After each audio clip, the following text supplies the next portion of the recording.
The Forum. Enter Brutus and Cassius and a throng of citizens. Citizens, we demand a satisfactory explanation. Give us an explanation. Brutus. Then follow me and give me a hearing, friends. Cassius, you go into the other street and divide the crowd. Those who want to hear me speak, let them stay here. Those who want to hear Cassius, go with him, and in public reasons shall be given for Caesar's death. First citizen, I want to hear Brutus speak. Second citizen, I want to hear Cassius, and we will compare their reasons when we have heard them given separately. Exit Cassius with some of the citizens. Brutus goes into the pulpit. Third citizen, noble Brutus has gone to the rostrum. Silence. Brutus. Be patient until the end of my address. Romans, countrymen, and dear friends, listen to me for my reasons, and be silent so that you can hear. Believe in my integrity and accept me as an honourable man, so you may believe me. Judge me in your wisdom and be alert in your reasoning, so that you can judge me fairly. If there is anyone in this assembly, any dear friend of Caesar's, I would say to him that my love for Caesar was no less than his. If then that friend demands to know why I, Brutus, rose up against Caesar, this is my reply. It is not that I loved Caesar less, but that I loved Rome more. Would you rather that Caesar were alive and we all die as slaves, or that Caesar were dead and we all live as free men? As Caesar was a dear friend to me, I mourn him. As he had good fortune, I rejoice in it. As he was courageous, I honour him. But as he was ambitious, I killed him. There are tears for his love, joy for his fortune, honour for his courage, and death for his ambition. Who here is so low he wants to be a slave? If there are any, speak, because it is he whom I have offended. Who here is so barbarous that he doesn't want to be a Roman? If there are any, speak, because it is he whom I have offended. Who here is so vile that he doesn't love his country? If there are any, speak, because it is he whom I have offended. I am pausing for a reply. All. No one, Brutus, no one. Brutus. Then I have not offended anyone. I have done no more to Caesar than you will do to me. The considerations which led to his death are recorded in the archives in the Capitol. His greatness has not been devalued, where he earned it, nor of his offences for which he was killed, been unduly stressed. Enter Antony and others with Caesar's body. Here comes his body, mourned by Mark Antony, who, though he played no part in killing him, shall receive the benefit of his death, a position in the Commonwealth, as you all will. With these words I depart, that in the same way that I killed my best friend for the good of Rome, I have the same dagger to kill myself if my country requires my death. All. Live, Brutus, live, live. First citizen, bring him triumphantly home to his house. Second citizen, let's put a statue of him with those of his ancestors. Third citizen, let him become Caesar. Fourth citizen, Caesar's best qualities are evident in Brutus, and so we will crown him. First citizen, we'll bring him to his house with shouts and loud voices. Brutus, my countryman. Second citizen, be quiet, be silent, Brutus is speaking. First citizen, be quiet over there. Brutus, good countryman, let me leave alone, and for my sake stay here with Antony. Show due respect to Caesar's body, and listen with courtesy to Antony's speech, relating to Caesar's glories, which Mark Antony is allowed to make with our permission. I request that no one leaves except myself until Antony has finished speaking. Exit. First citizen, let us stay and listen to Mark Antony. Third citizen, let him go up to the pulpit for speeches. We shall listen to him. Noble Antony, go up into the rostrum. Antony, in Brutus's name, I am indebted to you. Goes into the rostrum.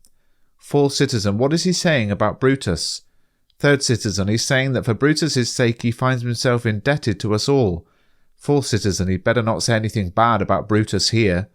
First citizen, Caesar was a tyrant. Third citizen, that's definitely true. We are fortunate that Rome is rid of him. Second citizen, be quiet. Let's hear what Antony has to say. Antony. Noble Romans. Citizens, everyone be quiet. Let's listen to him. Antony. Friends, Romans, countrymen, give me your attention. I've come here to bury Caesar, not to praise him. The evil that men do is remembered after they die. The good that men do is often buried with them. Let it be so with Caesar. The noble Brutus has told you that Caesar was ambitious. If that was true, it was a severe fault, and Caesar has paid a severe price for it. With the permission of Brutus and all the others, because Brutus is an honourable man, they're all honourable men, I've come to speak at Caesar's funeral. He was my friend, faithful and just to me, but Brutus says he was ambitious, and Brutus is an honourable man. He brought many captives home to Rome, whose ransoms brought wealth to our city. Did this make Caesar appear ambitious? When the poor cried, Caesar wept too. Someone who's ambitious should be made of sterner stuff. Yet Brutus says he was ambitious, and Brutus is an honourable man. You all saw that on the Lupercal feast day I presented him with a king's crown 3 times, and 3 times he refused it. Was that an ambitious man? Yet Brutus says he was ambitious, and I do not question that Brutus is an honourable man. I'm not speaking to disprove what Brutus has said, but I'm here to speak of what I know. You all loved him once, and not without reason. Then what is the reason that is holding you back from mourning for him? O common sense, you fled to brutish beasts, and men have lost all rational thought. Bear with me, my heart is in the coffin there with Caesar, and I need to pause until it returns to me. He weeps. First citizen, I think there's a lot of sense in what he's saying. Second citizen, if you think carefully about it, Caesar has been greatly wronged. Third citizen, has he, gentlemen? I'm worried that there will be someone else worse replacing him. Fourth citizen, did you pay attention to what Antony said? Caesar refused the crown, so he definitely was not ambitious. First citizen, if that turns out to be the case, someone will dearly pay the penalty for it. Second citizen, poor soul, Antony's eyes are as red as fire from weeping. Third citizen, there is not a nobler man in all of Rome than Antony. Fourth citizen, now listen to him, he's starting to speak again. Antony, only yesterday the word of Caesar might have stood against the world. Now he is lying there, and the lowest member of society is too high to pay his respects to Caesar. Oh, gentlemen, if I were inclined to provoke your hearts and minds to riot and rage, I would offend Brutus and Cassius, who, as you all know, are honourable men. I will not offend them. I would prefer to offend the dead, to offend myself and you, than to offend such honourable men. But here's a paper with Caesar's seal on it. I found it in his study. It is his will. If only the ordinary people could hear this testament, which, forgive me, I do not intend to read aloud. They would go and kiss dead Caesar's wounds and dip their handkerchiefs in his sacred blood, and beg for a lock of his hair to remember him by. And when they died, they'd mention these items in their wills, bequeathing them as rich legacy to their offspring. Fourth citizen, we want to hear the will. Read it, Mark Antony. All, the will, we want to hear Caesar's will. Antony, be patient, noble friends, I cannot read it. It's not fitting that you should know how much Caesar loved you. You are not wood, you are not stones, you are men, and because you are men, if you hear Caesar's will, it will enrage you and make you distraught. It's a good thing that you don't know you are his heirs, because if you did know, oh, what would come of it? Fourth citizen, read the will. We want to hear it, Antony. You must read us the will, Caesar's will. Antony, will you be patient? Will you wait a while? I have said more than I intended to by telling you about it. I'm afraid I'm wronging the honourable men whose daggers have stabbed Caesar. I'm afraid of that. Fourth citizen, they were traitors, honourable men. All, the will, the testament. Second citizen, they were villains, murderers. The will, read the will. Antony, you are forcing me to read the will, then? Then form a circle around Caesar's body and allow me to show you the man who wrote this will. Shall I come down, and will you give me your permission? Several citizens, come down. Second citizen, descend. Third citizen, you have permission. Antony comes down from the rostrum. Fourth citizen, form a circle, stand around him. First citizen, stand away from the hearse, stand away from the body. Second citizen, make room for Antony, most noble Antony. Antony, no, don't crowd me, stand back a bit. Several citizens, stand back, make room, move back. Antony, if you have tears, prepare to shed them now. You all recognise this cloak? I remember the first time ever that Caesar put it on. It was on a summer's evening in his tent on the day he overcame the Nervi warriors. Look, this is the part where Cassius's dagger pierced it.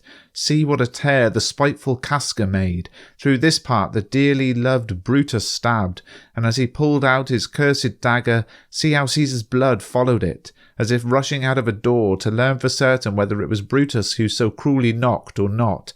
For Brutus, as you know, was Caesar's favourite. Judge, O you gods, how dearly Caesar loved him. This was the unkindest cut of all, because when noble Caesar saw Brutus stabbed, the ingratitude, stronger than traitor's arms, overwhelmed him, and then burst his mighty heart, and with his cloak covered his face. At the base of Pompey's statue, bleeding profusely, great Caesar fell. Oh, what a fall it was, my countrymen! Then I and you and all of us fell down, whilst bloody treason triumphed over us. Oh, now you are weeping, and I am aware that you feel the stroke of pity. These are compassionate tears. Kind souls, how you weep when you observe merely our Caesar's wounded clothing. Look here at this. Here is the man himself, mangled, as you see, by traitors. First citizen, oh, what a pitiful sight! Second citizen, O noble Caesar. Third citizen, O sad day. Fourth citizen, O traitors, villains. First citizen, oh, what a bloody sight. Second citizen, we will take revenge. All, let's take revenge, to work, seek, burn, set fire, kill, put to death, leave not one traitor alive. Antony, wait, countrymen. First citizen, be quiet, listen to the noble Antony. Second citizen, we'll listen to him, we'll follow him, we'll die with him. Antony, good friends, sweet friends, don't let me stir you up to such a sudden outburst of mutiny. Those who have carried out this act are honourable men. What personal grievances they have, however, I do not know, that cause them to do this. They are wise and honourable, and will, no doubt, explain to you the reasons. I haven't come, friends, to steal your loyalty. I'm not an eloquent public speaker like Brutus, but as you all know, I am a plain-speaking, blunt man who loved my friend.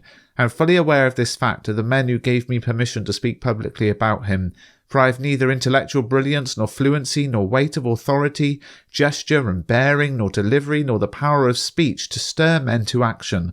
I only say what I think. I tell you what you already know. Show you sweet Caesar's wounds, poor speechless mouths, and ask them to speak for me. But if I were Brutus, and if Brutus were me, there would be an Antony who would stir you up to anger and put a tongue in each of Caesar's wounds, which would inspire even the stones of Rome to rise in mutiny. All, will mutiny? First citizen, we'll set fire to Brutus's house. Third citizen, let's go then, come and look for the conspirators. Antony, wait and listen to me, countrymen, listen to what I have to say. All be quiet, listen to Antony, most noble Antony. Antony, why, friends, you don't even know what you are doing yet. In what respect has Caesar earned your love? Alas, you don't know, so I must tell you. You've forgotten the will I told you about. All, that is true, the will. Let's stay and hear the will. Antony, here is the will with Caesar's seal on it.